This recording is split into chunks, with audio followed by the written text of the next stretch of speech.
Bonsoir madame, bonsoir monsieur. Vous suivez Parler politique sur la belle télévision et radio, la chaîne panafricaine internationale, la marque de l'Afrique, l'image du continent.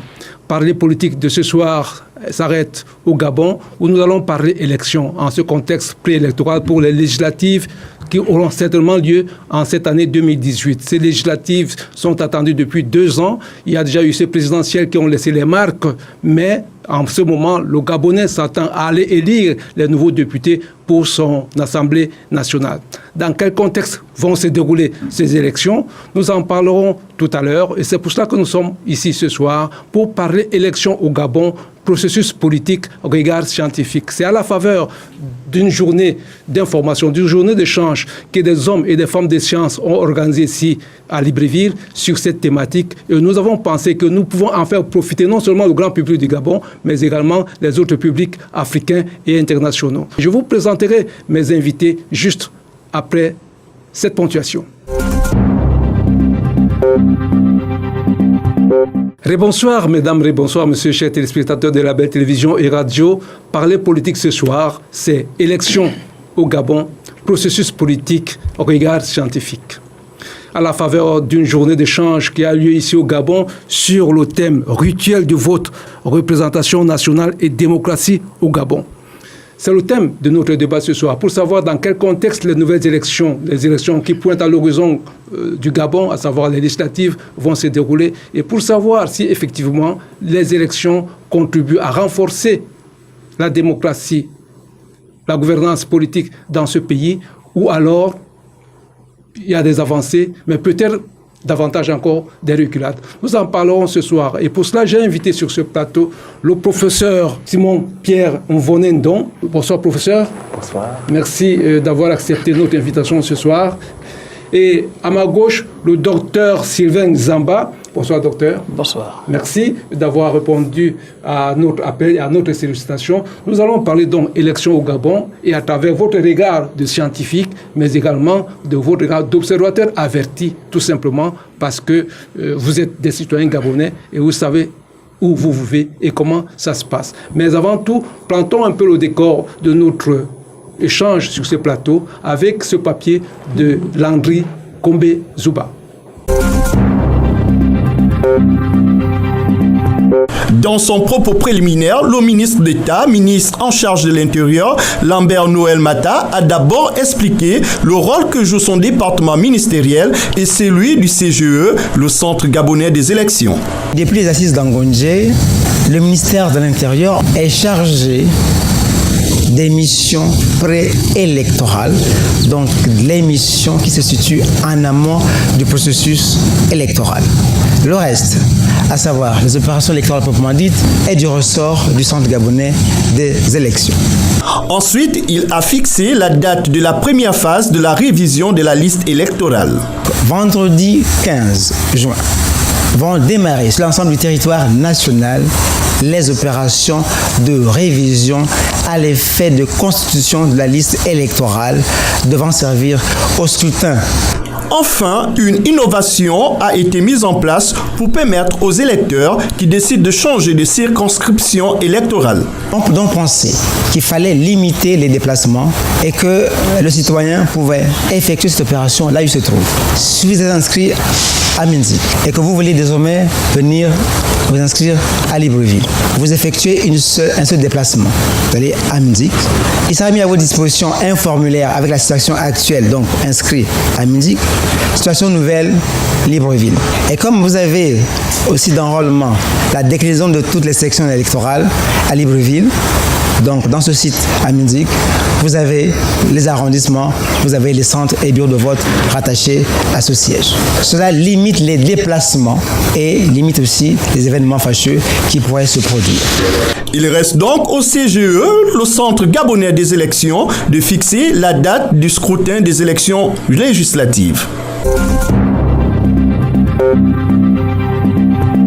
Voilà, professeur, voilà, docteur, nous avons essayé de planter le décor de notre échange de ce soir sur cette thématique que nous, ici, nous avons appelée « Élection au Gabon, processus politique regard scientifique. Mais je voudrais d'abord vous prier d'essayer de nous éclairer un peu par rapport au thème, à l'intitulé même de votre journée d'échange qui portait sur rituel du vote, représentation nationale et démocratie au Gabon. A priori, à première vue, j'ai l'impression particulièrement, si je voulais interpréter, que rituel, ça voudrait tout simplement dire que c'est un geste pratiquement mécanique, répétitif, le vote, mais qu'en tant que tel, ça n'a peut-être pas de grande consistance par rapport à la démocratie. Je peux me tromper, mais je voudrais justement profiter de votre présence ici pour essayer d'éclairer davantage ma lanterne et bien évidemment la lanterne des téléspectateurs et auditeurs qui nous suivent. Professeur ? Je vous remercie. Bon, quand on parle de rituel, on est généralement dans du domaine du religieux et par conséquent du domaine le plus profond de l'être. Il s'agit donc ici de voir ou d'interroger un ensemble de mécanismes qui entrent en jeu et en place pour pouvoir organiser une élection. Comment ces mécanismes, y a-t-il télescopage, y a-t-il arrangement, y a-t-il à quoi sert tel geste, à quoi sert ceci et comment cela se passe-t-il, tant du point de vue de la visibilité que du point de vue un peu de ce qui est au-delà de ce que nous voyons.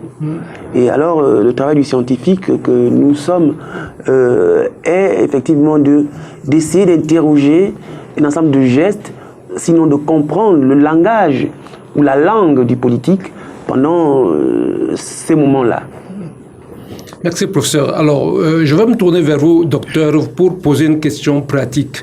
Le contexte électoral en 2018. Nous avons connu le contexte électoral de 2016, c'est passé depuis longtemps. Ce n'est pas de ça que nous allons parler maintenant, mais par rapport aux échéances qui arrivent, nous sommes en 2018. En 2018, quel est le contexte sociopolitique qui prévaut à la veille de ces élections, selon vous? Bon, il est très difficile de parler d'un contexte politique pour des élections à venir si l'on n'a pas un regard rétrospectif sur ce que l'on a vécu lors du scrutin passé.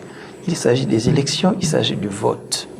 Le vote, ce n'est pas un acte banal, c'est une délégation de pouvoir. Quand vous votez, vous choisissez vos gouvernants pour gérer votre vie, qu'elle soit professionnelle et même privée, parce que les lois qui en découlent déterminent vos mouvements à l'intérieur de l'État. Et donc ce vote, ce n'est pas un acte banal. Et donc le contexte, pour revenir à votre question, qui préfigure des élections à venir, est plus ou moins greffé au contexte de l'élection passée. Nous savons que l'élection présidentielle passée a donné lieu à ce qu'on appelle un contentieux. Je ne sais pas s'il est vidé ou pas, ce n'est pas de mon ressort de l'apprécier. Toujours est-il qu'il faut souligner que ce contentieux, du moins cette élection, a laissé comme un goût amer. Les Gabonais qui sont allés au vote, d'aucuns se posent encore des questions s'il faut aller à une nouvelle élection ou s'il faut régler les questions de l'élection passée. Mais dans tous les cas, il y a comme une espèce d'interrogation, de questionnement, un questionnement qui se greffe sur une réalité passée, mais également qui s'ouvre sur la réalité future, c'est-à-dire les prochaines élections. Parce qu'il s'agit là d'aller voter des députés, les députés qui, eux, ont mandat, ont mission de contrôler l'action du gouvernement, de consentir l'impôt et bien entendu de voter les lois. Donc vous voyez, on ne va pas à un vote quelconque, ce n'est pas une élection des chefs de classe, c'est une élection des représentants du peuple qui doivent, eux, à partir d'un ensemble d'actes qui leur sont réglementairement et constitutionnellement reconnus, prendre des décisions qui doivent engager l'avenir des citoyens, mais aussi l'avenir de tout un pays. Donc c'est vraiment un contexte à prendre au sérieux. Oui, professeur, selon vous, quelle est la mentalité, quel est l'état d'esprit du votant gabonais aujourd'hui à la veille des échéances législatives? Il y a ceux qui sont partisans de la langue de bois, mais si on essaye de regarder la chose du point de vue objectivement, on verra que le Gabonais s'interroge notamment sur ce qu'est d'ailleurs le vote. Qu'est-ce que voter pour lui? Qu'est-ce qu'on fait de son choix? C'est une problématique assez grave parce qu'il faut d'ailleurs se référer à ce qui s'est passé aux élections de 2016 et de voir ce qui s'est passé auparavant. Beaucoup s'interrogent et se demandent s'ils doivent aller au vote. D'aucuns vont nous dire que bon, il y a de l'engouement à l'inscription, c'est intéressant. Bon, mais ça fait partie du jeu. Cependant, la vérité est que actuellement, il y a un climat pesant. Un climat pesant, notamment des décisions qui sont prises par ceux-là même qui organisent les élections, d'une part, et les réactions à venir de ceux qui doivent élire, d'autre part. Vous constaterez que de plus en plus, il est question du fonctionnaire de la fonction publique. Et quand on va aux élections, on va, comme le disait mon confrère tout à l'heure, c'est pour choisir celui qui va décider de mon avenir, celui qui va gérer pendant 5 ans, une période bien déterminée, mes intérêts. Or, on a l'impression, là où je viens du dehors, qu'il y a une contradiction, un télescopage entre les désirs du peuple et la volonté du gouvernement. Alors, on ne va pas dire pour qui sonne le glas, mais plutôt pour qui sont faites les élections. Alors, mais quand vous le dites, et vous avez si bien parlé tout à l'heure, d'abord c'était un peu, vous avez planté le décor en parlant de votre journée d'échange. Est-ce qu'il y a des arrangements, les gestes qu'on interroge, les mécanismes, les télescopages? Vous venez de parler des télescopages. Est-ce que, docteur Sylvain Zamba, en parlant d'arrangement, ce serait entre qui et qui? Bon, l'arrangement, ce n'est pas un arrangement entre des individus qui ont des intérêts à partager ou à cacher. C'est d'abord le climat qu'il faut apaiser et assainir. Voyez-vous, une élection, c'est un moment déterminant dans la vie d'une nation. Vous voyez, on va dire, les Gabonais vont aller aux élections pour renouveler le Parlement. Mais au moment où on veut inviter les Gabonais à renouveler un Parlement, on prend des mesures qui impactent systématiquement la vie de ces Gabonais-là. En d'autres termes, ils se disent, est-ce qu'on doit continuer à voter? Est-ce qu'on doit les voter alors que les mesures qui sont prises ne sont pas de nature à apaiser notre quotidien? Oui. Mais est-ce que vous pensez que ces mesures peuvent limiter la participation à ces élections? Parce qu'en définitive, il y aura quand même élections législatives cette année. J'espère qu'on parlera de démocratie plus tard pour vous dire que oui, dans un pays qui ne fait pas de sondage, c'est très difficile de gouverner. Hein? Sauf si on veut mettre les lunettes de soleil pour se déplacer dans le noir. Hein? Dans un pays qui ne fait pas de sondage, c'est très difficile de gouverner parce que les sondages, ça participe de la vie démocratique. C'est ce qui vous permet d'avoir une photographie de l'opinion sur un sujet X. Depuis qu'on a commencé à parler des mesures gouvernementales d'austérité, le mot « ils savent ce que ça veut dire », si on avait fait un sondage auprès des Gabonais, on aurait eu un retour, à mon avis, qui ne serait pas de nature à apaiser le climat. Parce que les gens estiment que les mesures qu'on prend, ça ne les arrange pas. Ils ont tort, ils ont raison, ça n'est pas à moi d'en apprécier. Mais toujours est-il que le contexte actuel ne rassure pas les uns les autres quant à la nécessité d'aller voter. Je crains qu'il y ait un fort taux d'abstention parce qu'on ne cerne pas très bien le cap du gouvernement. On ne mesure pas les enjeux de ces réformes-là. Pourquoi? Parce qu'il y a une confusion entre l'information et la communication. Il faut communiquer, mais pas informer. Or, ce que nous voyons là, c'est de l'information, mais pas de la communication. C'est que ça veut dire que la cible ne réagit pas et on ne tient pas compte du feedback de la cible. Mais pour tenir compte, il faut qu'il y ait des sondages. Ben, j'ai bien compris. Mais je voudrais revenir sur le professeur. Oui, vous étiez même en train de vouloir prendre la parole. D'ailleurs, je devais vous la donner. Quand on parle de télescopage, vous avez suivi tout à l'heure la déclaration du ministre de l'Intérieur. Il a une partie du travail à effectuer et le centre gabonais des élections, d'autres choses à faire dans ce processus. Est-ce que cette division de tâches est compatible avec un processus électoral qui se veut participer suffisamment, qui veut imprimer sa marque dans la transparence de la gouvernance électorale? Est-ce qu'on peut comprendre ça ou bien il y aura télescopage quelque part? Parce qu'ailleurs, on l'a vu, prenons le cas que je peux ramener par exemple en République démocratique du Congo, c'est la CENI qui s'occupe pratiquement des inscriptions, pratiquement jusqu'à l'arrangement des candidatures, jusqu'aux opérations de vote. Mais ici, le ministère a une partie, le centre gabonais des élections a une partie. Est-ce que ça peut jouer sur la crédibilité de l'élection future? Il faut être réaliste. Dans un pays lorsque quelqu'un organise les élections, ce n'est pas pour les perdre. On met donc en place des mécanismes que l'on peut contrôler soi-même, de telle sorte que les dés soient suffisamment outillés pour obtenir les résultats que nous attendons. Mais en fait, le problème, à mon avis, c'est d'abord celui du discours. Le discours. À quoi renvoie le discours du politique par rapport aux élections? Dites-le deux. Je distingue deux méthodes pour le discours. Un discours qui produit des images, qui provoque l'imagination, qui nous amène à danser pour nous dire qu'il y a une fête, quelque chose se fait. Alors on parle des élections, on informe. Et un autre discours, celui-ci, c'est la sophistique. La sophistique, c'est un art de parler en vue de bien manipuler. De l'autre côté, je distingue un autre type de discours qui est celui de la dialectique, avec pour objectif de faire ressortir ce qui est, donc la vérité, auquel cas la vérité n'est ni en vous, ni en moi, elle est devant nous, nous allons la chercher. Je ne pense pas, pour l'instant, que la démarche des organisateurs soit celle de la recherche de la vérité, mais plutôt celle du je m'en fous. Parce qu'il y a comme une volonté de se faire harakiri, comme disent les autres. Il y a comme un paradoxe. Comment j'ai besoin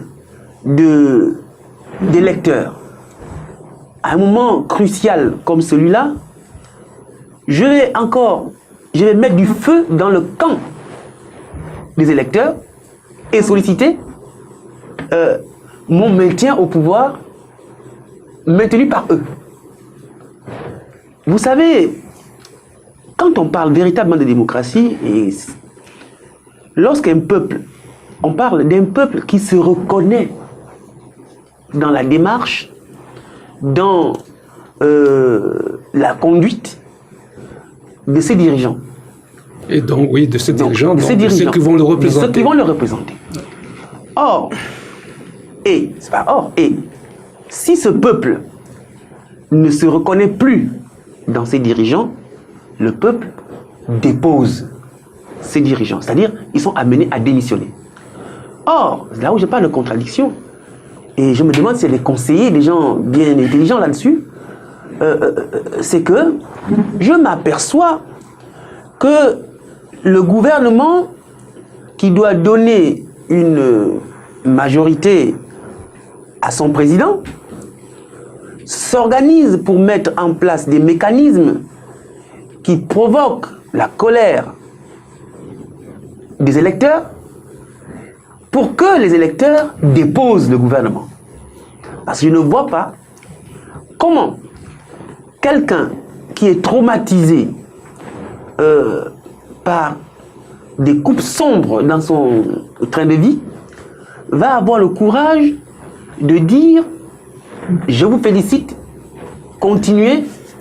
À moins qu'on parle du masochisme. Quand même. Oui, mais peut-être là, oui, le contexte est bien décrit, on comprend bien que ce que cela peut représenter sur l'être gabonais par rapport à ce qui peut être appelé le panier de la ménagère, parce que qu'est-ce qu'il ramène chez lui pour faire bouillir la marmite chez lui, d'accord, mais à un certain moment, on peut quand même comprendre qu'un certain nombre de mesures soient prises, tant qu'à un certain moment, les dépenses, ou alors ce qui était perçu, était bien au-delà. Je n'en sais pas grand-chose, mais c'était parce que c'était bien au-delà de ce que le Gabon peut donner. Et par rapport à un contexte particulier de crise économique, on peut comprendre que le gouvernement rechercha des mesures qui fassent en sorte que sa crédibilité au plan international puisse continuer, même si quelque part il peut faire comprendre à ses compatriotes, donc aux Gabonais, qu'il faut serrer davantage la ceinture. Est-ce que ça pourrait, une fois de plus, je vais me tourner vers vous, docteur Sylvain Zamba, pour savoir est-ce que ça suffit pour faire en sorte que il y ait, pas qu'il n'y ait pas d'élection, que la participation, ou bien ce que vous avez évoqué,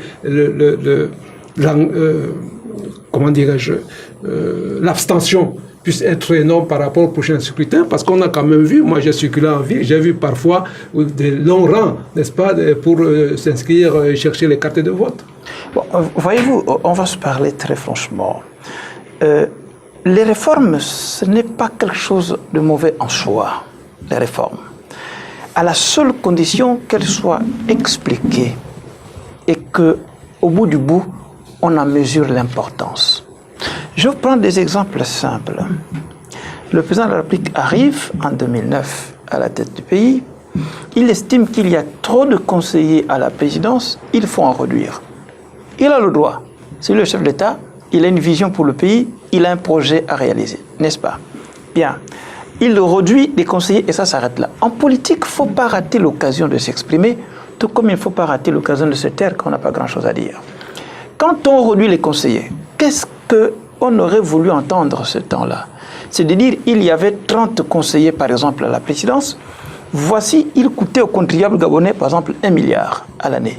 Bien, moi, je n'ai pas besoin de 30, j'ai besoin de 5 conseillers, ok? Et les 5 conseillers vont coûter, par exemple, 500 millions aux contribuables gabonais.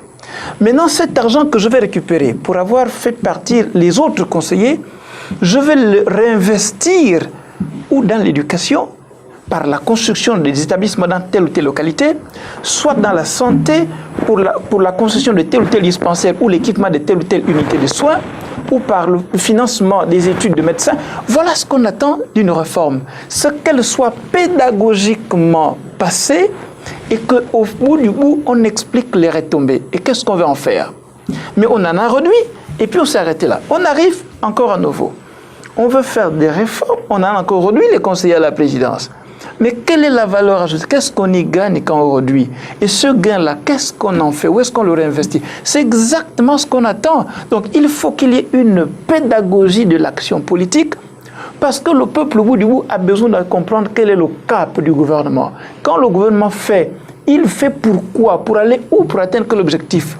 S'il n'y a pas cette pédagogie de l'action politique, eh bien tout ce que le politique fait, le peuple estimera qu'il le fait contre soi. Et honnêtement, on pêche par manque de communication. Je ne dis pas l'information. Dominique Valton est clair là-dessus.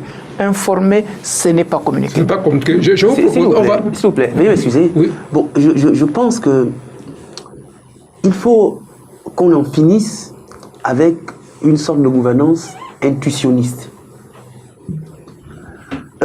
J'ai envie de vous demander, professeur, de descendre encore un peu plus, parce que là, maintenant, je parle au gars du marché. Et justement, je vais arriver là.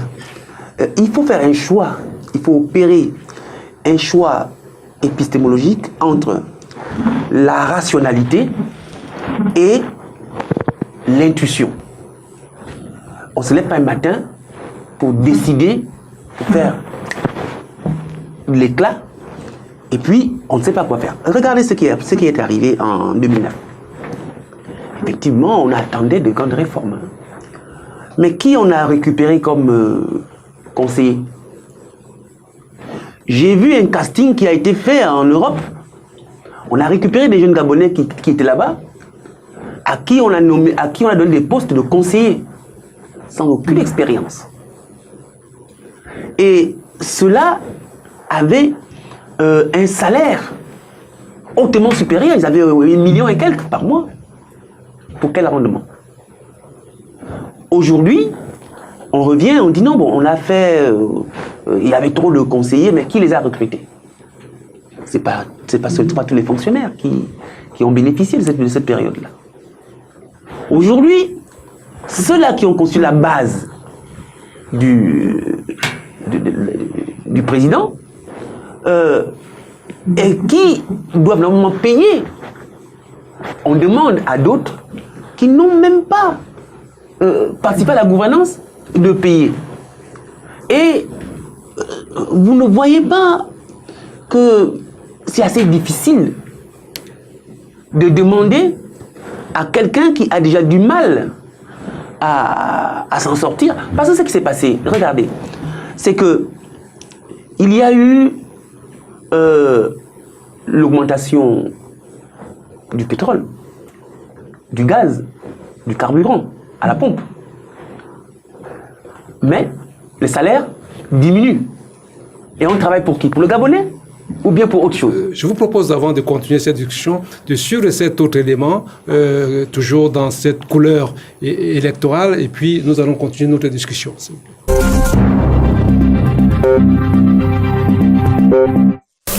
Deux points forts ont marqué cette cérémonie. D'abord, la prestation de serment du premier président du Centre gabonais des élections, Moïse Biba Lukumba, et de son bureau. Cette cérémonie qui s'est déroulée à la Cour constitutionnelle a été présidée par la présidente de cette institution, Marie-Madeleine Bourantou, devant une brochette d'invités. Après la prestation de serment du nouveau président du Centre gabonais des élections et de son bureau, le tour est venu au ministre de l'Intérieur, Lambert Noël Mata, d'organiser la passation des services. Cette passation des services s'est déroulé à la Cité de la démocratie dans les locaux de la défunte CENAP, la Commission électorale nationale autonome et permanente. L'ex-président de la CENAP, René Aboguela, a remis les dossiers à son successeur. Élu pour un mandat de 2 ans renouvelable une fois le 26 avril dernier par le collège spécial du Centre gabonais des élections, composé de 5 membres du parti au pouvoir et de 5 membres de l'opposition, Moïse Biba Lukumba rentre dans ses fonctions avec pour mission d'organiser dans les meilleurs délais les élections législatives. Il devra quand même attendre d'abord la composition du nouveau gouvernement dans les prochaines heures.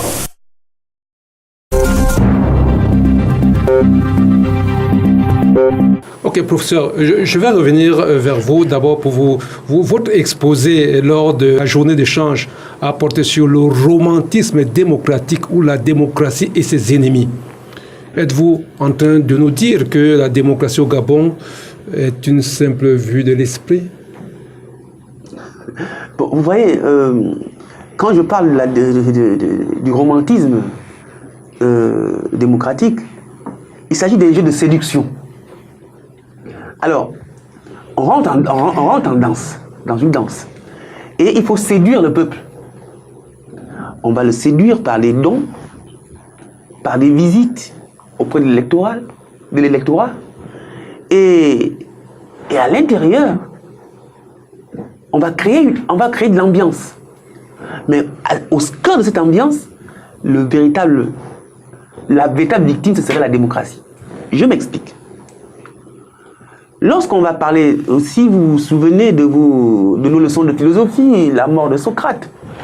Socrate meurt, est accusé au tribunal athénien parce que il est accusé de corrompre la jeunesse. De leur enseigner ce qu'il ne faut pas enseigner. Et pour cette raison, il va être condamné à boire de la ciguë. Ce qui est en cause, c'est la jeunesse.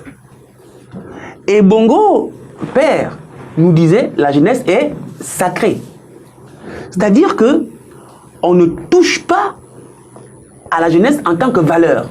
Or, ce qui se passe pendant la période électorale, c'est cette jeunesse qui est utilisée comme arme contre cette jeunesse elle-même. Comment m'expliquer? C'est en disant que qui sont ceux qui transportent les sandwichs empoisonnés? C'est quoi un sandwich empoisonné? Les sandwichs empoisonnés, ce sont des sandwichs que l'on porte aux organisateurs avec de l'argent dedans. Ce sont ces jeunes-là. On les éduque déjà par une formation à apprendre à tricher. Vous voyez? Donc il y a un jeu de séduction qui va faire en sorte que, bon, j'ai besoin de vous pour pouvoir m'élire, pour faire le nombre, mais je vous donne tant. Et vous avez besoin de moi, une fois que je serai élu, je vous donnerai ceci. Ce n'est pas de la démocratie. Pour aller plus loin, il vous souviendra qu'au sortir de la conférence nationale en 90, le temps où nous pensions sortis du parti unique, il s'en est suivi un défoulement verbal. Mais il y a deux intérêts. Et un leader politique va nous l'avouer en 2005. C'est que le peuple cherchait de l'alternance. Le peuple cherchait de l'alternance. Mais les leaders étaient à la recherche d'une constitution, d'une majorité à remettre au service du président de la République. Vous voyez donc, ce jeu d'intérêt, ce kwacha-kwacha qui se joue n'a rien à voir avec la démocratie qui est le lieu de l'alternance. Il y a plutôt ici un jeu qui consiste à trouver des mécanismes de maintien par la fraude, par la corruption, où le monopole ne revient ni à l'opposition, ni à la majorité, mais l'enjeu, et c'est l'enjeu de la démocratie elle-même qui va être tuée parce qu'on empêche à la démocratie de réaliser ce qu'elle doit réaliser, c'est-à-dire l'alternance. Ah oui, mais là, en ce moment, le problème, c'est le problème de tout homme politique ou bien tous les hommes politiques, toute la classe politique, de droite ou de gauche, vous venez bien de le dire, parce qu'aujourd'hui, ceux qui sont, je pourrais dire, dans l'opposition, dès qu'ils se retrouvent au pouvoir ou dans les équipes du pouvoir, c'est pas exactement la même chose. Le discours n'est pas toujours le même. Alors moi, je vais me tourner vers le docteur Sylvain Zamba pour l'interpeller également sur le thème qu'il a développé au cours de cette journée d'échange. Et vous avez porté votre thème sur les grandes reculades et les petites avancées de la démocratie au Gabon, notamment en parlant de l'implication des femmes. D'abord, rapidement, qu'est-ce que vous entendez par là? C'est parce que les femmes ne sont pas suffisamment impliquées que c'est les grandes reculades, ou bien parce qu'elles ne sont pas suffisamment impliquées que c'est les petites avancées? Qu'est-ce qu'il faut mettre avant, les reculades ou les avancées? Pour être plus juste, le thème de ma communication portait sur la gouvernance politique et la participation des femmes au Gabon de 1990 en 2015. Radioscopie d'une démocratie, des petites avancées, des grandes reculades. Vous n'allez pas... on n'a pas le temps de faire tout cela. J'en arrive. Je fais juste une étude et j'ai constaté que, et c'est une évidence, lorsque 90 arrive, tout le monde se dit voici le changement. C'est clair. Mais qu'est-ce qu'on constate? Ce changement, ça n'implique pas les femmes. Mais c'est 52% de la population, les femmes. Quand on a commencé à construire le gouvernement, par 2 fois, on a eu 12 femmes au gouvernement. Mais depuis lors, c'est entre 4 et 6. Et parfois, ça baisse. Donc on a commencé à avancer. Et tout d'un coup, on a reculé. Aujourd'hui, le nombre de femmes au gouvernement, ça dépasse pas 6. Et mieux, quand elles sont au gouvernement, elles sont ministres déléguées. Ministres délégués, il y a 2 types. Il y a ministres délégués et ministres délégués en charge d'eux. Elles sont ministres déléguées, mais pas en charge d'eux. Donc, une fois de plus, c'est ce que j'appelais l'inféodation phallocratique des femmes. C'est-à-dire, elle est ministre, mais déléguée auprès d'un autre ministre qui lui est homme. Autrement dit, un ministre délégué, il parle quand on lui délègue la parole. Il agit quand on lui délègue l'action. Autrement dit, ils sont des assistants des ministres titulaires. Ce n'est pas ça la promotion de la femme. La promotion de la femme, c'est il faut la placer à un endroit où elle va faire participer son génie. Si elle est sous tutelle d'un autre ministre, mais elle ne fait rien. Elles sont toujours ministres déléguées, mais rarement en charge d'eux, mais toujours ministres délégués auprès d'eux. Mais on fait de la coloration. Pardonnez-moi d'être un peu aussi élémentaire dans l'exemple. On voit le cube magique, quand on le met dans la sauce, on ne le voit plus. Il suffit de goûter pour savoir qu'il est là. C'est ça les femmes qu'on en fait. Ah ben j'ai envie de vous relancer pour savoir la faute à qui? Vous pensez que c'est seulement la faute aux hommes? Est-ce que les femmes elles-mêmes ne sont pas responsables de cette, je pourrais dire, de cet engagement relatif parce que tout le monde, on en parle partout, c'est dans tous les discours, la promotion de la femme, l'égalité homme-femme, mais est-ce que la femme est suffisamment elle-même prête? Parce qu'on a souvent vu que même quand les femmes qui sont toujours en majorité par rapport aux hommes presque partout, quand il s'agit de voter, et si c'est une femme qui sollicite les suffrages, le plus souvent les personnes, les votants qui votent contre cette dame, c'est davantage les femmes. Non, mais parce qu'il y a un discours qui a été suffisamment développé et par les hommes y compris, qui allait s'incruster dans le logiciel mental. Il faut une campagne de sensibilisation pour désinstaller ces logiciels-là. Vous voyez, les pays comme le Rwanda, des pays comme le Mali, comme le Sénégal, ces pays-là ont compris qu'il faut renverser la vapeur. Vous ne pouvez pas comprendre. Au Gabon, vous ne devenez pas député sans les femmes. Elles sont 52% de la population. Vous ne pouvez pas devenir député sans les femmes. Mais au fond, Quand on veut les investir, où est-ce qu'on les amène? On les amène sur un siège où l'homme a fui parce qu'il estime que c'est perdu d'avance. On dit, ouais, les femmes ne font pas le poids, elles ont perdu. Mais non, ce n'est pas la vérité. Il faut les investir, mais il faut aller plus loin. J'ai vu la loi Nzoba, et je sais que malheureusement on n'a pas le temps. Il y a des solutions pour y arriver. Le Rwanda inscrit dans la Constitution la question de la promotion de femmes à un niveau très élevé. C'est dans la Constitution qu'on le fait, avec des obligations coercitives. Le Sénégal, le Mali, ils ont fait l'Afrique du Sud. Allez-y voir les femmes au Parlement au Rwanda. Et notre problème, c'est qu'on veut se comparer à personne d'autre.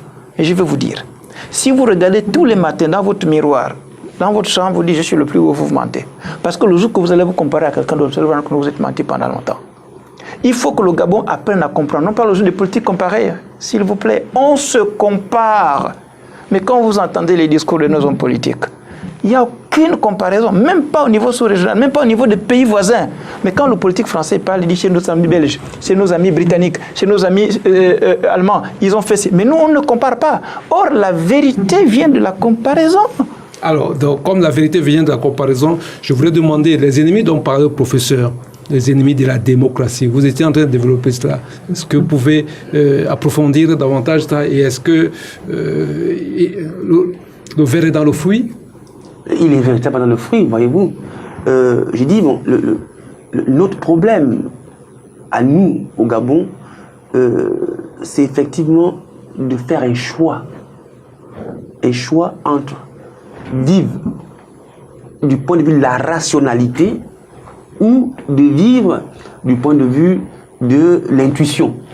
Je dis qu'il y a deux types de mentalités qui caractérisent l'acteur politique, l'acteur public. Une mentalité scientifique qui va consister, comme on le disait tout à l'heure, à dire il y a une élection, faisons d'abord des études pour voir où nous en sommes, et où nous sommes et comment aller où nous voulons aller, avec quoi nous pouvons aller devant. C'est la rationalité. Et une autre mentalité que je qualifie de mentalité fétichiste, qui consiste à dire, écoutez, nous voulons le pouvoir et quel que soit ce que vous voulez, nous voulons aller au pouvoir et nous utilisons tous les moyens qu'il faut. N'importe quel moyen. Et vous allez vous rendre compte que le temps des élections, c'est le temps où les gens ont de plus en plus peur. Parce que c'est la période où il y a des crimes rituels, par exemple, où l'insécurité est au comble, au Gabon ou n'importe où en Afrique. C'est comme si ce moment qui doit être une fête, un moment d'arrêt pour choisir ce que nous allons devenir, un moment où on doit s'élever pour aller plus loin, on est plutôt en train de se surveiller, on est plutôt en train de reculer parce qu'on a peur. On a peur du jour et on a peur du lendemain. Et voyez-vous, dans cette crispation, dans cette angoisse permanente, il n'est pas possible de promouvoir la liberté, la démocratie. Donc les ennemis de la liberté, de la démocratie, ils sont là. Ce sont ceux qui tapissent dans le noir, qui font peur aux autres. Ce sont ces ennemis de la démocratie, ce sont ceux-là qui nous empêchent de travailler convenablement, d'avoir un salaire décent. Ces ennemis de la démocratie, ce sont ceux-là qui ont le bâton. En fait, finalement, on est dans un climat qui est bien caractérisé par le travail de Foucault, surveiller et punir. On vous surveille, vous n'êtes pas là, on vous punit. Bon, regardez un peu ce qui s'est passé. Vous avez remarqué que depuis que je parle, bon, j'ai un peu de mal parce que je me suis fait mal. Hein, je me suis fait mal. Je suis fonctionnaire gabonais. Le Gabon m'envoie en stage et au plus haut niveau. C'est-à-dire, on vous envoie faire les plus hauts diplômes. Donc, c'est l'HDR. Je reviens avec un diplôme d'HDR, ou bien un autre collègue le ramène, et on vous dit, pendant 3 ans, on ne va pas s'en servir. Bon, enfin, la démocratie, c'est le moment de la compétition et la compétitivité. Mais alors, lorsque vous empêchez qu'une entreprise soit compétitive pendant 3 ans. Mais ce ne sont même pas des petites avancées. C'est des reculs Et je vais revenir maintenant, et c'est notre dernière ligne droite dans cette discussion. Je pense que nous aurons l'occasion de continuer là-dessus, mais je voudrais vous proposer un aperçu de ce que vous avez fait lors de cette journée d'échange, parce que justement, je vais poser la question sur le rôle et la place des intellectuels dans l'assimilation, n'est-ce pas, l'assimilation de la gouvernance démocratique ou de la démocratie dans les différents pays africains, et en particulier au Gabon. Suivons d'abord cet élément, s'il vous plaît.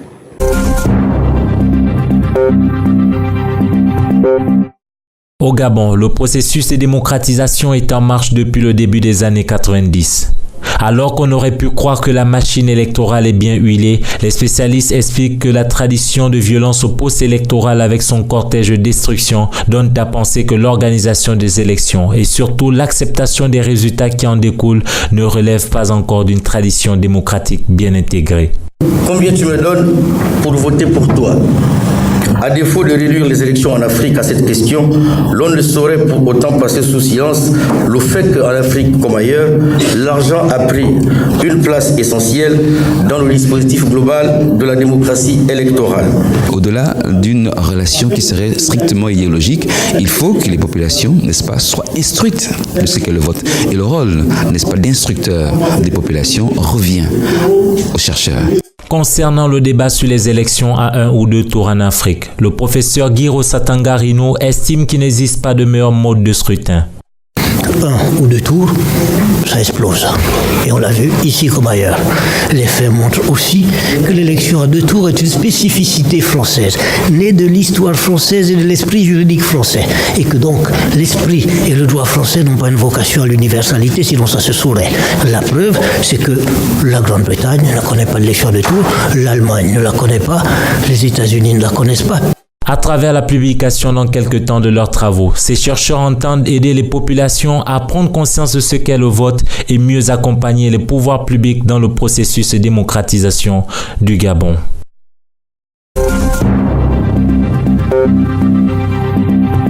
Je voudrais peut-être reprendre avec vous, professeur, pour vous interroger justement, je le disais tantôt, le rôle des intellectuels. Vous vous êtes réunis là, vous avez développé beaucoup d'arguments scientifiques et par rapport à cela, mais je remarque, tout le monde remarque également que les sphères du pouvoir, les sphères de l'administration sont également truffées, passez-moi le mot, c'est-à-dire sont fournies, je préfère d'ailleurs ça, de grands intellectuels. Alors, quelle est donc la place de l'intellectuel? Le discours scientifique ne prévaut pas quand il s'agit d'être sur le terrain politique? Monsieur, je vous assure que la question que vous posez me perturbe, en ce sens que les États africains ne se servent pas de leurs intelligences. Regardez, nous avons l'expertise qu'il faut. Mais est-ce que les gouvernants se servent de cette expertise? Jamais. Depuis que je travaille, je suis universitaire.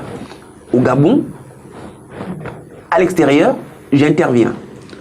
Je n'ai jamais vu un travail commandité par l'État gabonais demander à ce que les chercheurs du CNRS se prononcent. Tout le travail qui a été fait, par exemple, sur le dialogue dont on parle. J'ai un chercheur qui a fait ce travail pour sa thèse de doctorat en 1981. Si ce monsieur avait été consulté, lui seul aurait fait le travail du dialogue. Vous comprenez? Ça veut dire que on ne sait même pas quelle est l'expertise du Gabon sur tel ou tel domaine. Lorsqu'on veut organiser quelque chose, on fait appel à ceux qui ont été nos collègues dans les universités occidentales et qui d'ailleurs ne connaissent pas du tout l'Afrique. On leur demande de venir nous enseigner ce que nous savons. Le problème du Gabon, à mon humble avis, est que le Gabon est le lieu de la mort des génies. C'est pas trop fort. Donc. Mais c'est exactement cela. C'est la mort des génies. On tue les génies pour laisser vivre les médiocres. Bon, je suis entré au Gabon en 2016 et j'arrive avec mes ouvrages. J'ai amené une quinzaine d'ouvrages sur le système de santé gabonais.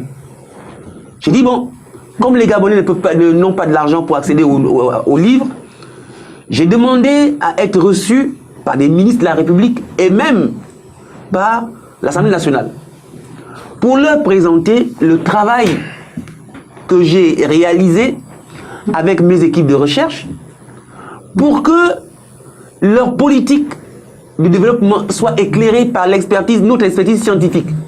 Je vous assure, nous n'avons jamais été reçus. Il n'y a jamais eu de retour. Pour vous dire que le gouvernement ne se fatigue pas. On a les amis qui nous ont aidés à conquérir le pouvoir. Une fois que nous sommes arrivés, il faut les remercier en leur donnant des postes qu'il faut jusqu'à ce qu'ils récupèrent les énergies qu'ils ont mis en place. Et une fois que cela est fini, on recommence. Mais on a oublié qu'il faut absolument, pour le développement du Gabon, mettre la science au service du développement. C'est cela le problème. Je vais me tourner vers le docteur Zamba pour reposer la même question. Et je voudrais quand même dire que dans les ministères, dans les institutions nationales, à la présidence, à tous les niveaux, il y a des intellectuels, des scientifiques. Si les travaux des scientifiques ne sont pas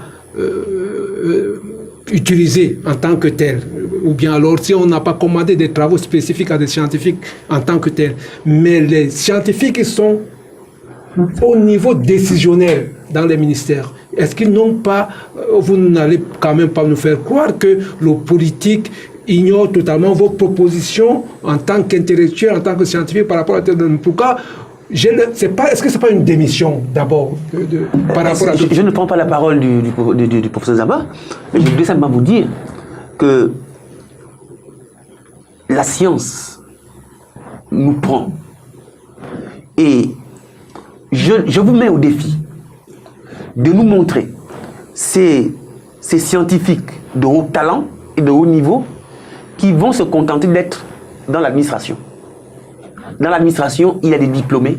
La science se fait dans le laboratoire à l'université. Alors maintenant, on va retourner vers le docteur Zamba. Bon.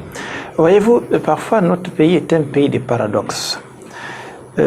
Moi, j'ai fait mes études avec l'argent des contribuables. De l'école primaire jusqu'à la fin de ma thèse, c'est l'argent des contribuables. C'est-à-dire c'est l'État qui a investi pour ma formation. Et donc cet État est en droit de vous utiliser à bon escient pour que vous puissiez faire avancer. Le développement, ce n'est pas une formule mathématique. C'est juste une implication de ressources avec une vision claire, avec des objectifs quantifiables à atteindre à court, moyen et long terme. C'est la planification. Voyez-vous, le Gabon n'est pas un manque d'intellectuels, mais il faut parfois qu'on fasse la nuance entre ceux qui deviennent du fait des circonvolutions de l'histoire du simple diplômé et ceux qui restent des intellectuels. Parce que l'intellectuel, tel que nous l'a présenté Jean-Paul Sartre, ce n'est pas ce qu'on fait au Gabon en majorité. Mais il y a un conflit qui est là et qui est inutile. Les politiques pensent toujours que leurs ennemis, ce sont les universitaires. Mais non, les universitaires, ce sont les compléments du développement, les acteurs du développement dont les politiques ont besoin pour réaliser leurs actions. Il faut qu'on comprenne que nous sommes dans une dynamique complémentaire. Le politique a les moyens, mais parfois il n'a pas la science pour faire avancer. Je vous prends un exemple simple. Dans un pays que je ne citerai pas, il s'est passé que les baigneurs qui allaient à la plage étaient attaqués par les squales, par les requins. Et le politique, lui, qu'est-ce qu'il fait? Il prend les notes, il interdit de baignade, on met les pancartes d'interdiction de baignade. Mais les gens connaissent se baigner. Mais il a fallu que les morts se multiplient pour qu'enfin le politique se retourne vers le scientifique pour dire, mais examinez-nous un peu cette situation, qu'est-ce qui se passe? Mais qu'est-ce que le scientifique a fait? Il n'a pas mis d'interdiction. Il allait prélever l'eau pour voir qu'est-ce qui peut bien attirer les squales au bord du rivage. Et ils se sont rendus compte qu'il y avait des traces de sang, mais du sang animal. C'est-à-dire qu'il y avait l'abattoir en amont, et donc le sang dégouliné, ça arrivait à la mer. Ils ont fermé l'abattoir, ils ont nettoyé, les requins sont repartis au large. Voilà ce que l'homme de science fait pour le politique, c'est le complément. Là où le politique ne peut pas. Le politique, il a les moyens. Vous avez vu les ouvrages qu'il y a en Europe? Mais ce ne sont pas les politiques qui les réalisent, ils ne sont pas ingénieurs. Eux, ils mettent les moyens. Ils mettent les moyens et puis les chercheurs, les scientifiques développent en laboratoire et le politique met les moyens, on réalise. Simplement ça. Et donc, il faut qu'il y ait cette complémentarité qui s'installe. Les intellectuels ne sont pas les ennemis des politiques. Mais quand ils sont à côté des politiques, il faut que le politique essaie de comprendre. Il y a ceci qui est particulier. Vous avez dans un même cabinet des gens comprennent parce que c'est des militants, de l'autre comprend parce qu'on estime que c'est la matière grise, mais entre les deux, il y a un conflit. Quand l'intellectuel dit ce n'est pas ça, le militant dit c'est ça. Et généralement, on écoute le militant parce qu'on estime qu'il fait le terrain. Mais non, tout le monde n'est pas obligé de faire le terrain. Regardez quand le président de la République s'exprime le 31 décembre ou le 17 ou le 16 août. Un discours du chef de l'État à la nation n'est pas n'importe quel discours. Ce n'est pas n'importe quel discours. Mais qui on voit au plateau? Des ministres qui viennent commenter le discours de leur patron. Ils n'ont pas qualité à commenter le discours. Le discours du président ne se commente pas, il s'analyse. Et pour l'analyser, il y a des professionnels de la matière. Je ne veux pas dire que les ministres ne peuvent pas analyser, mais ce n'est pas leur job. Leur job, c'est de mettre en musique le programme du président avec leur chef d'orchestre qui est le Premier ministre. Et le scientifique, lui, c'est pour dire, quand le président dit gabonaise, comme disait Omar Bongo, gabonais d'adoption, gabonais d'origine. Quand vous entendez ça, vous dites c'est une simple expression. Mais derrière gabonais d'origine et gabonais d'adoption, il se cache quelque chose. Et cette chose-là, il n'y a que le spécialiste du discours pour aller l'interroger. Alors, je voudrais maintenant vous demander... Il faut quand même qu'on fasse les choses avec beaucoup de choses. Nous allons vers les élections législatives.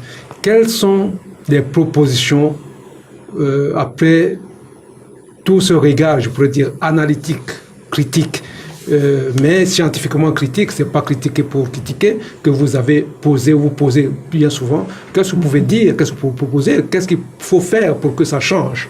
Bon, je vous dis simplement, hein, le Parlement, ce n'est pas un banquet. Ce n'est pas un buffet national. C'est un lieu où se prennent les grandes décisions qui concernent l'État sur 5, 10, 15, voire même 20 ans. Mais on est là depuis des années avec les mêmes. Parfois, il faut renouveler un tout petit peu. Il n'y a pas de titre foncier à l'Assemblée nationale. Il y a des gens qui sont 5, 10, 15, 20 ans députés. Je vais comprendre qu'on les vote. Mais parfois, il faut faire le bilan. Un Parlement, ce n'est pas fait pour adouber l'exécutif dans tout et n'importe où. C'est vous le votant qui devez faire. J'en arrive. Mais il y a quelque chose qu'on n'a pas encore réussi. Et j'espère que vous, les médias, vous allez prendre cette élection comme les autres élections pour les mettre au centre d'un débat. On vote qui? On vote quoi? On vote comment? On vote pourquoi? Le député, on vote parce que c'est le parent. Mais le président de la République, on le vote pourquoi? Parce qu'il a un projet. Mais est-ce qu'on fait un débat sur les projets ici? Il n'y a pas un débat sur les projets. Il n'y a pas un débat sur les projets. On vote un président donc, parce qu'il porte un projet. Mais donc, il y en a beaucoup certainement, mais en un mot, vraiment... On a un Parlement de 120 députés. Pour faire quoi? Seulement voter la loi, consentir l'impôt, et puis contrôler l'action du gouvernement. Et ce contrôle donne quoi? Je pose la question, ce contrôle donne quoi? Alors? Il faut qu'il y ait honnêtement une volonté manifeste de changer ce pays. C'est 1,5 million d'habitants, c'est un quartier de Côte d'Ivoire. On peut faire beaucoup de choses. Voyez-vous, quand le président arrive et commence son mandat, qu'est-ce qu'on n'a pas vu bouger ici? On a vu les routes bouger, on sentait qu'il y avait un cap, on sentait qu'on savait ce qu'il voulait. Et puis tout d'un coup, paf, on est passé dans le blackout. On n'a plus senti de cap aujourd'hui. Au point qu'aujourd'hui, je vous dis, quand vous regardez comment le gouvernement fonctionne, vous avez d'un côté un Premier ministre, de l'autre un directeur de cabinet du président, qui lui semble indiquer le cap, et le Premier ministre qui est lui le chef d'orchestre de l'action du gouvernement, on ne le voit plus. Or, c'est lui qui doit porter le cap de l'action du gouvernement. Parce qu'il est né le chef d'orchestre de la mise en œuvre de la politique du président. Et là, il se pose le Gabonais moyen qui regarde, il se pose la question, oh, mais le directeur de cabinet, il devient Premier ministre, ou bien c'est le Premier ministre qui a délégué le pouvoir. Il y a là une espèce de confusion de rôle, une espèce de cacophonie d'action qui fait qu'on s'interroge. Et donc, il faut aller plus loin, il faut mettre des étanchéités. Qui fait quoi, comment et qu'est-ce que la loi lui permet de faire ou ne lui permet pas. Donc, je vais terminer. Les élections législatives, ce sont des élections qui sont importantes. Ce d'autant que ces députés-là vont voter les lois qui vont déterminer notre présent, notre futur, jusqu'y compris le futur de nos enfants. Et si donc les choix ne sont pas faits en conséquence, eh bien, on est en train de déléguer notre pouvoir à des gens qui vont aller voter des lois qui parfois sont contre la volonté du peuple. C'est bien passé. Alors, professeur, votre proposition magistrale, je voudrais dire. Je voudrais dire... Pour améliorer la gouvernance politique de Bon, on va... beaucoup d'entre nous avons lu un livre que nous n'avons pas toujours lu, dont on nous a commenté tout le temps les extraits, le petit livre vert, hein, à notre époque. Il était lu à 11h chaque matin. Et dans ce petit livre vert, il avait été écrit et il était dit que changer de mentalité. Oui. Donc le changement de mentalité s'impose aujourd'hui. Quitter les assises intuitionnistes pour embancher des orientations plutôt rationnelles. Il faut qu'on arrive à mettre la science au cœur du développement. Dans nos traditions, cela a été fait. Ce qu'on appelle les sorciers, ce mot n'existe pas dans ma langue. On les appelle Beyem, Beyemam, tant les savants. On a toujours consulté les savants parce qu'ils savent de quoi ils parlent. Et quand ils étaient consultés, ils donnaient leur avis d'experts. Et à partir de cet avis d'experts, ceux à qui il a été donné d'exécuter ou d'impulser le développement le faisaient. Mais le scientifique, le philosophe n'est pas l'ennemi du pouvoir. Au contraire, il est celui-là qui doit élever, permettre au pouvoir de s'élever et de voir plus loin. Là-dedans, il n'y a pas de sentimentalisme. Il y a plutôt une recherche de compétences qui va faire en sorte que si la science, regardez les programmes scolaires, regardez dans nos programmes, je vais aller très vite. Dans les programmes, la place qu'on accorde depuis le CP1 aux mathématiques, la place qu'on accorde à l'informatique, il n'y a rien. On a fait de ce pays que les littéraires. On a même oublié que la littérature est une science. Bon, voyez-vous, donc il faut qu'on forme rationnellement le Gabonais depuis la petite enfance pour que l'étude soit au cœur, la volonté de connaissance soit au cœur de son action personnelle. Et la volonté, parce que quand nous sommes là, dans un pays des gens nés avant la honte, c'est-à-dire des gens qui ne connaissent pas la limite entre ce qui est faisable et qui doit être fait. Comme nous sommes, j'ai bien envie, professeur, que vous donniez votre vraiment dernier mot. Nous sommes pratiquement... Non, oui, bon, le véritable mot, c'est vraiment une recherche constante de ce qui doit être. Vous voyez? Un changement de paradigme, totalement. La science doit être mise au service de la gouvernance. C'est ça la chose. Alors, vous avez voté, docteur? Juste oui ou non, vous avez voté non. Vous n'êtes pas obligé de répondre d'ailleurs. D'ailleurs, les candidats ne sont pas encore connus. Mais ils seront quand même connus. Ils ne sont pas encore connus. Du moins, il faut qu'ils soient connus pour qu'on voit s'ils sont suffisamment capables de défendre nos intérêts à l'Assemblée nationale. Il ne s'agit pas de donner un chèque à blanc. Il s'agit de faire confiance à quelqu'un dont on sait qu'il comprend les enjeux de développement de son pays, qu'il comprend les enjeux de gouvernance moderne et qu'à ce titre, il est capable de les défendre. Et je veux dire juste ceci. La conquête du pouvoir n'est pas le tout pour le politique. Conquérir le pouvoir... Merci, docteur. Vraiment, je voulais également poser cette question. Je pourrais dire civique. Je n'ose pas croire qu'avec tout cela, le professeur n'ira pas voter. C'est un devoir de voter, mais suivez mon regard. Et tout le monde va suivre notre regard. Je pense que nous avons compris qu'il faut absolument mettre la science au cœur des préoccupations pour que la science aide le politique à développer, à gérer la cité. Ça, c'est une demande, c'est un appel. Je pense que les politiques doivent le comprendre et le comprennent parfaitement.